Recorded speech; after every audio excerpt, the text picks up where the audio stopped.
Welcome to our lesson on 7.3. This would be just part one, and this is dealing with multivariable linear systems of equations. So that's 3 equations, 3 unknowns, 4 equations, 4 unknowns. What happens if those numbers aren't quite the same? And for this one, we're just dealing with part one. So what's our strategy for solving these systems? So our strategy comes in 2 different parts. The first is called row echelon form. So row echelon form, super fancy name. What does it really mean? Well, let's take a little bit of a look. Looking at number one, a lot of the work's already going to be done for us. And the reason being is to show you what that row echelon form looks like. So given some system, 3 equations, 3 unknowns, we remember back to algebra 2 when we were doing this, and it's not our favorite, right? You had to combine two of them. Now it's a 2x2 system, and you kind of kept whittling it down until you got one of those variables, and then you started that back substitution. So row echelon form is the exact same.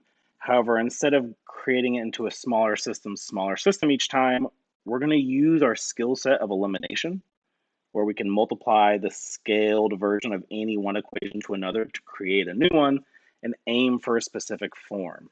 And that specific form we can see over here on the right. So between this initial system and what we have on the right, these are equivalent. So these are the exact same system. We just did a few things like adding the first and second equation together. We'll get those x's to cancel.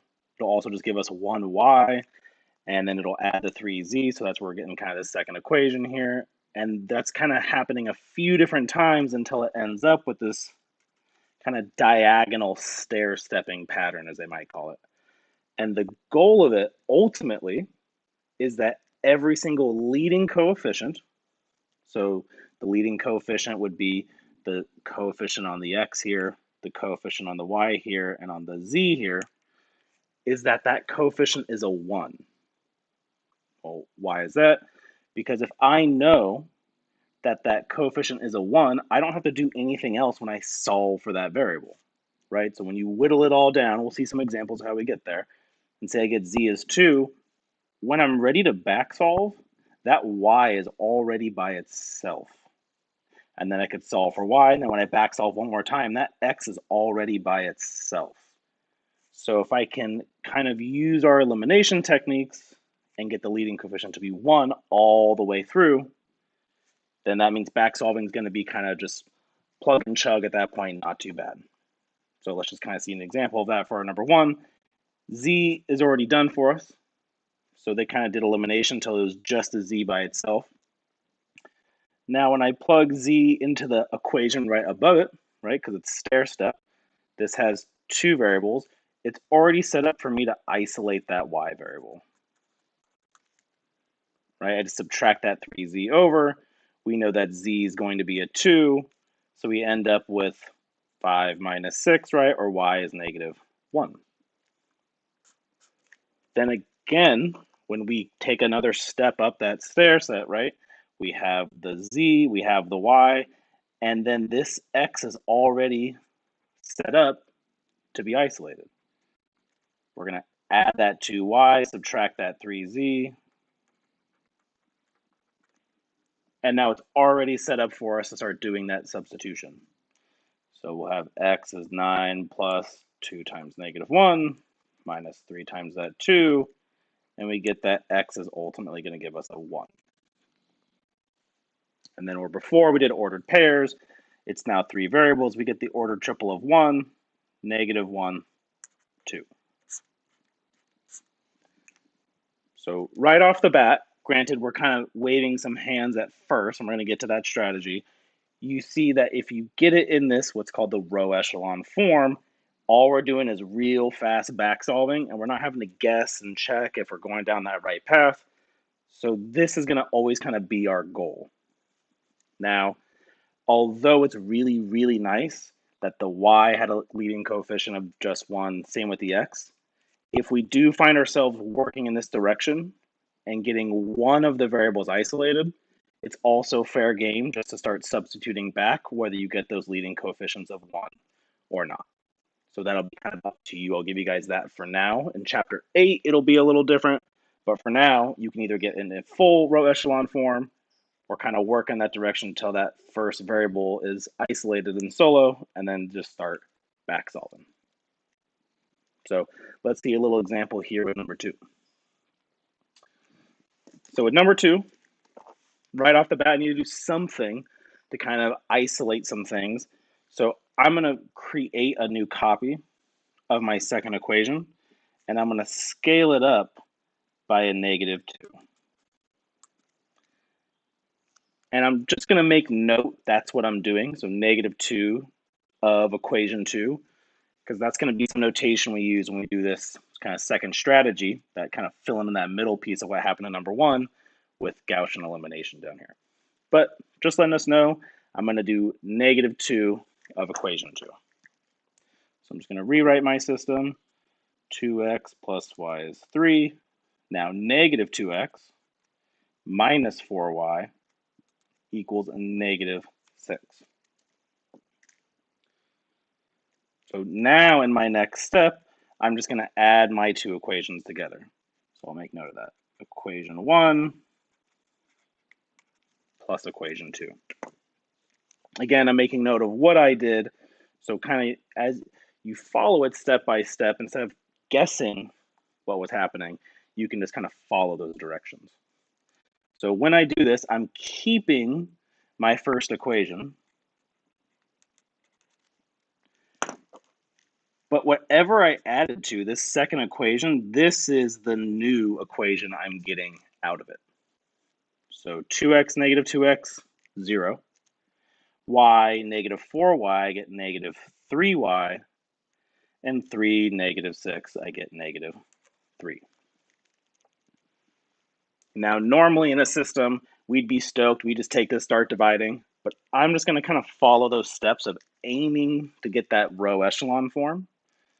So my next step I'm going to do here is I need a leading coefficient here of 1. So I'm going to divide everything here by a -3, or multiply by a 1/3 times equation 2. And again, I'm just going to kind of rewrite what I did. So 2x plus y is 3, and now y will equal 1. So now at this point, I'll kind of put a little star next to this one. I would say it's fair game for now. But again, I'm going to warn you, in chapter 8, it won't be, and they'll kind of use these same ideas. But you could start now back solving, right? We got y, we could plug this in, start solving for x. However, I'm going to keep following this idea of that row echelon form, and I'm going to get that equation 1 with that leading coefficient of 1 on that x first, and then start back solving, just so you kind of see that full process. What do I need to do that? Well, it's a 2 out front. I need to make it a 1, so I'm going to divide everything by 2 or multiply by 1/2 of my equation 1. When I do that, my 2x becomes an x. That y becomes a 1/2 y, and then this 3 becomes a 3/2. Now we didn't do anything to equation 2 right here, so we get that y equals 1.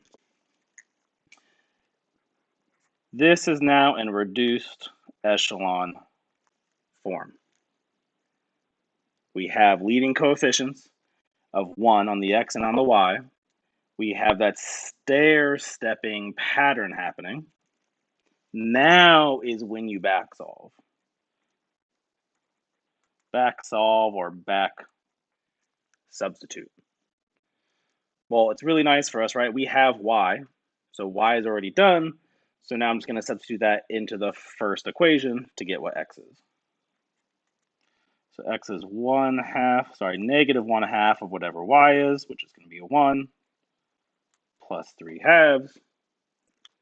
Well, that's -1/2 plus 3/2. That's just going to give us 1. So we end up with the ordered pair of 1, 1.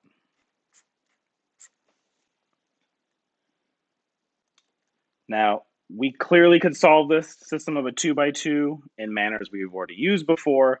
However, we're kind of starting slow with these 2 variable 2 equations, so that when we get to the larger cases, we know kind of the basis that it's built upon.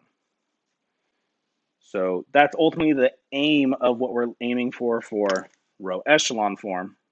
Again, we could have stopped right here and started back subbing, but the real goal is what we have right here with that stair stepping pattern and those leading coefficients of 1, making that back substitution really quick. Now, a separate skill set from just setting up that system of equations into row echelon form is kind of the tool we use to get there and the organization behind it, and that's called Gaussian elimination. So kind of saw a little example of it where before, when we were doing systems, I might actually write, multiply both sides of this by -2, then write out what that new system is, and then do the elimination.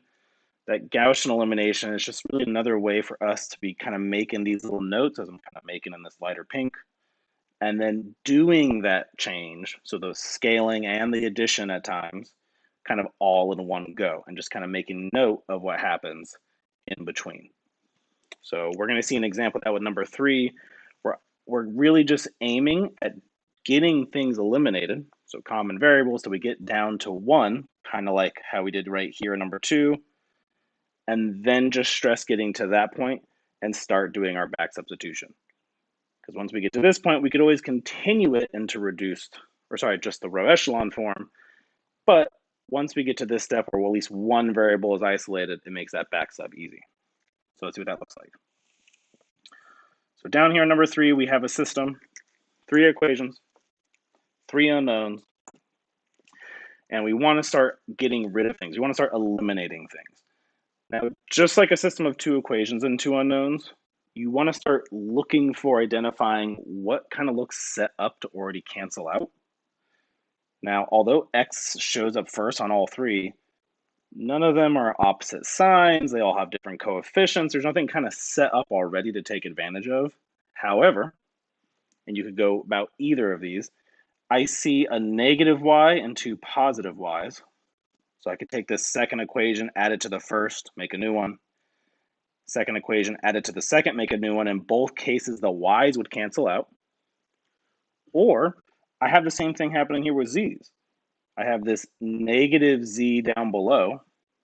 And if I were to add that to the first and add that to the second, I would see that I would get a new first equation, a new second equation, where those z's are going to cancel out. So just like stated before, 7, 1, 7, 2, you're not wrong going for any of these variables first. I just out of habit am going to choose to kind of cancel out these z's first. So I'm going to do that in one of 2 ways. I'm going to do this equation 3, and I'm going to add it to equation 1. I'm going to make note of that. And I'm also going to do this equation 3 and add it to the equation 2, because those z's are already the same coefficient, just opposites, so we'll get some canceling. And making note of what I'm doing is part of that Gaussian elimination. So as I add those 2 together, our 3x, and then we're adding to equation 1 first, so 3x and x, we get 4x. We get y and y, we get 2y. The negative z and the z canceling, so we lose that z entirely, which is our aim. And then the 2 and the 6 gives us an 8. So that was our first move. And again, you could do these in different steps. However, if you can identify 2 different moves to make it once, you absolutely can. And then that way it just saves a little room on the writing. Now I'm going to add this third equation now to the second, because again, those z's are going to cancel. We're going to have that 3x, 2x, we're going to get 5x. The y's are actually going to cancel in this case, and the z's. So we got lucky enough where both of those disappeared, and then we get that 2 and the 3 giving us a 5. Now, it seems really obvious what our move is from here. Most of us would just start dividing and back solving and be good to go. I'm just going to take that extra step just to make sure we at least get the first variable isolated completely using this form, and then start our back substitution. So in my next move, I'm going to do 1/5 of the second equation now in this step, And when I do that, the first one stays the same, the 4x plus 2y. But now I'm going to get x equals 1. So I took the system of 3 equations, 3 unknowns, and as you start to do this elimination, kind of this Gaussian elimination, as we'll call it, we create new smaller systems within until we get at least to something of this row echelon form. So it's not completely row echelon form because there's a 4 on that x. We really should divide everything here by 4. However, for now, totally fine of getting this isolated so we can start that back substitution. So that's exactly what we're going to do. We'll bring this x, we'll substitute it into this first equation. Now, I think a lot of us would prefer that that y was already by itself, but again, totally fair game that it's not. Get the 1 in for x, plus 2y equals 8. We're going to subtract that 4. We're going to divide by 2, so we're going to 2y equals 4, y equals 2, and now we have 2 of our variables. Now, the last step at this point is to choose wisely into what equation we want to back sub into. Again, we need to solve for z.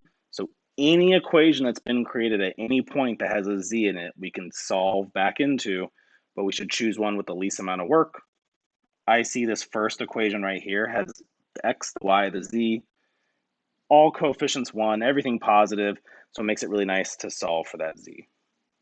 So we get z is 6 minus x minus y, or z is 6 minus 2 minus 1, which is 3, giving us that ordered triple of 1, 2, 3.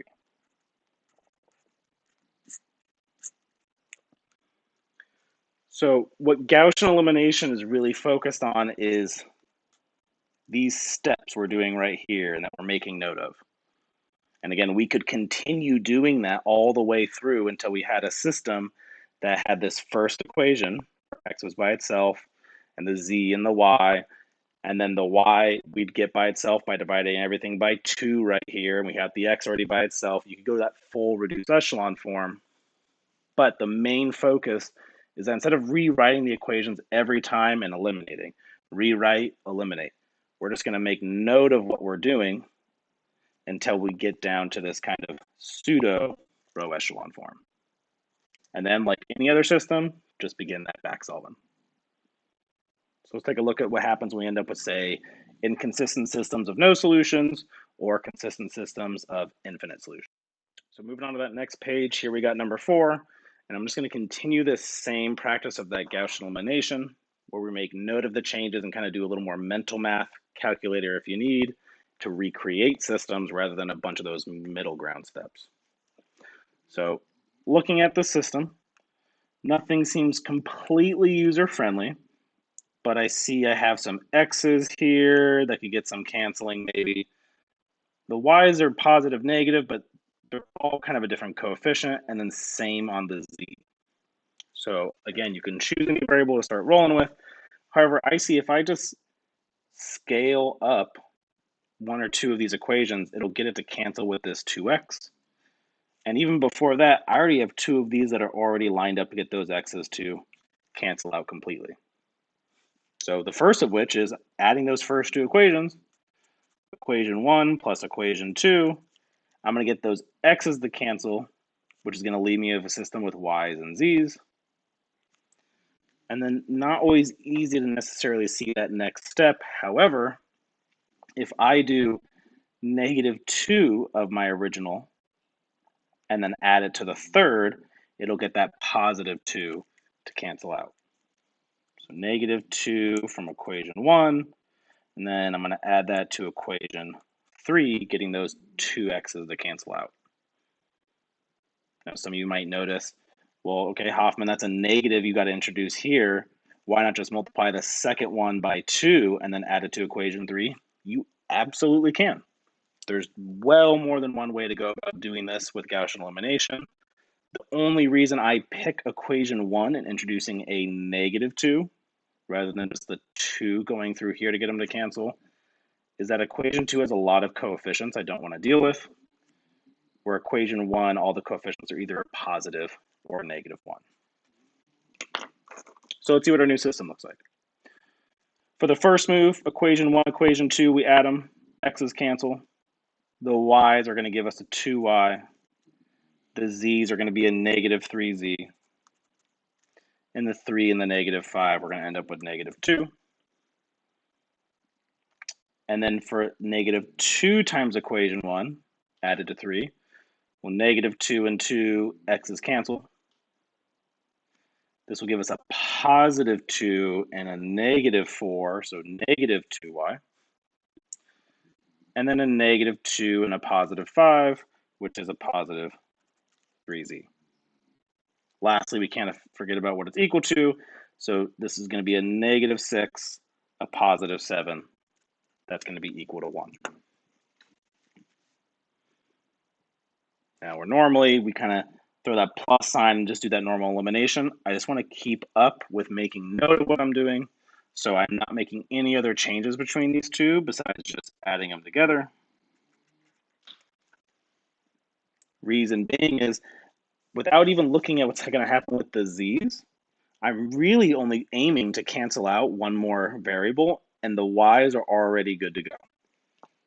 It's just a coincidence now, when you add the y's, you get a 0, but also when you add the z's, they're already lined up to give us a 0.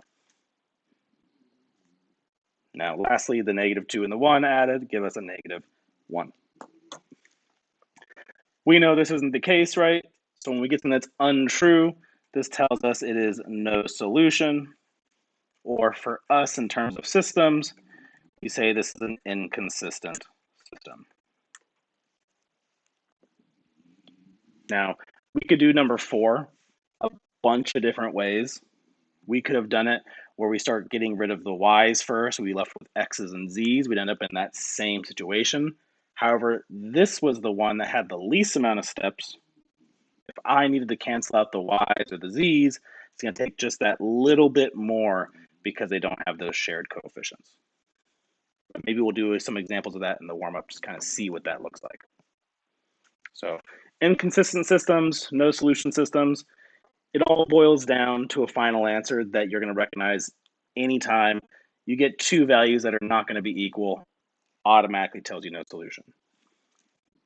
Now, before we dive into the infinite solution case, this is just a representation talking about 3 variable systems, not 4 or 5, just 3 variable systems for the graphics. If you have one point from these 3 equations, so if you have, say, x equals, that's just going to be a line or a point. X and a y in an equation is something linear. When you include the z, it includes planes. So what does a 3x3 system mean? Well, if it's got one solution, it meets at that ordered triple. So it's an example of one solution. If all 3 planes meet at a line, which would have an infinite number of points, right? Or you find out they're all 3 just a copy of one another, both of these are infinite solution. And then if any 2 pieces of that system might work, or you find out that they're not ever going to be something that gives you something that works, kind of like we just saw above, both of these are examples of no solution cases. So that said, let's see what happens looking at one of our infinite solution cases down on number 5. So looking at number 5, again, using Gaussian elimination, what do we want to aim for first? And as we look at number 5, nothing really looks super user-friendly, right? There's nothing kind of already lined up with the z's to cancel, with the y's to cancel, or the x's. So in times like this, my suggestion is try to find one of the variables that has a coefficient of 1.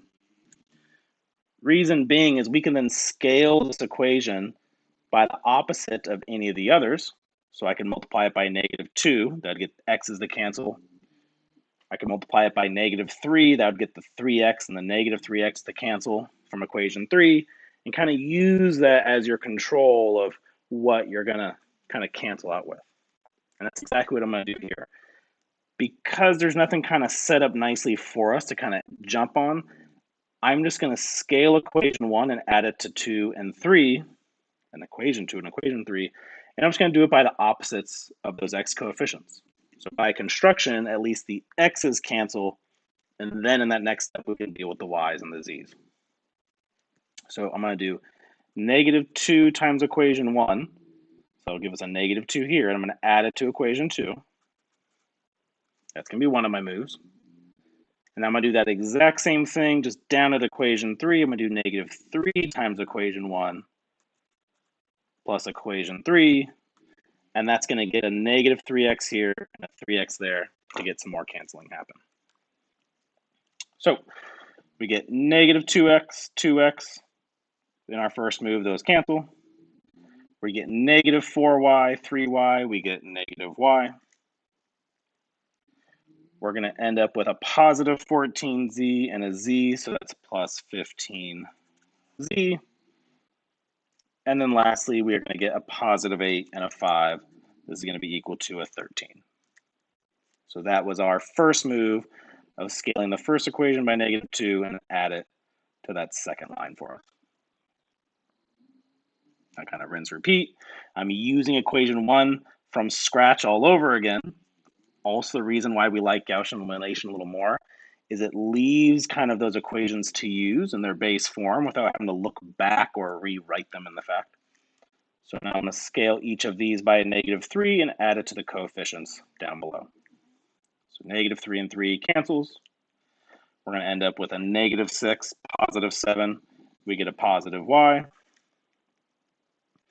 We're going to end up here with a positive 21 and a -36. So it's not positive, a -15z. And then lastly, -3 times -4, 12. And then -25, we get -13. So now where we're looking right, the y's are already ready for us to cancel out. So I'm going to add equation 1 to equation 2.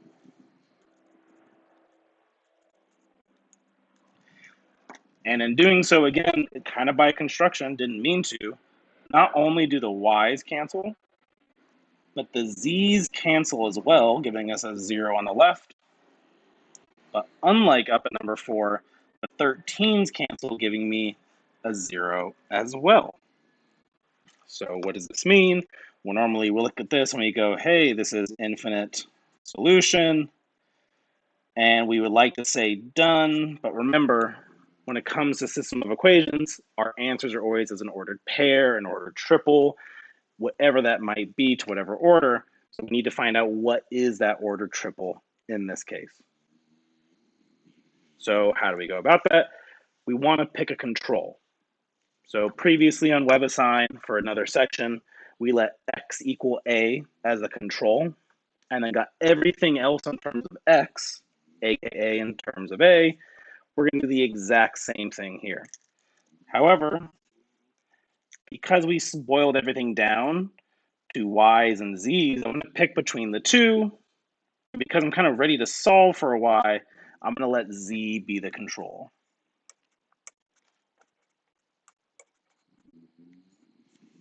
So in this sense, I'm going to let z equal a, and then kind of back solve our way through with z as a. So that means now we need to get y in terms of it, which is already kind of ready to go right here.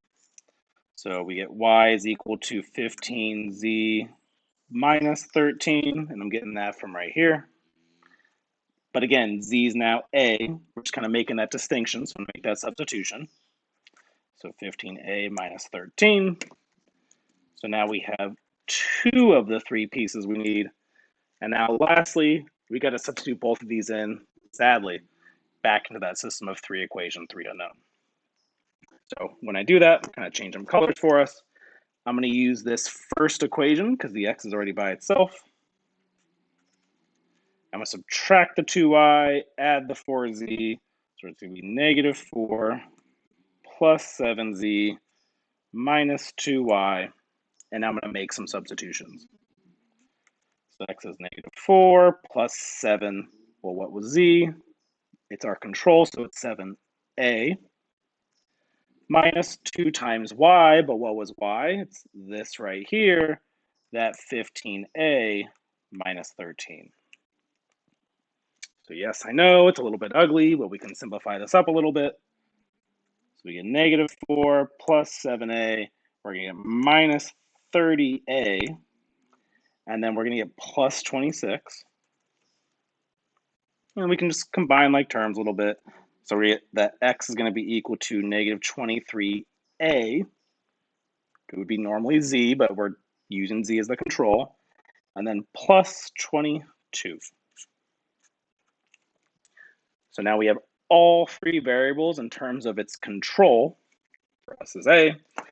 And then we write that as an ordered triple. So the x coordinate, we just solved, it's this right here, negative 23a plus 22. The y coordinate we solve for right here, that's that 15a minus 13. And then lastly, we let z equal a, so that third, that z component is just a. Very hefty ordered triple, right? But the nice thing about it is really just saying you can pick anything for z, then y will depend on that, and so will x, which is an example of when we have a line as the intersection of all three planes. The difference if you had one plane and there's just three copies is that x, y, and z could just be any value. So that kind of wraps up the first part of 7.3. The main focus being two things. One, that row echelon form. So kind of creating that stair-step pattern down to one variable with a leading coefficient of 1, making that back solving really easy. And then two, instead of rewriting the equations and writing in the multiplier and then getting a new system and filling like half this page, right, just with that alone, this Gaussian elimination is just really that technique of writing the steps we do and then just rewriting the systems from there. So that wraps up our first part of 7.3.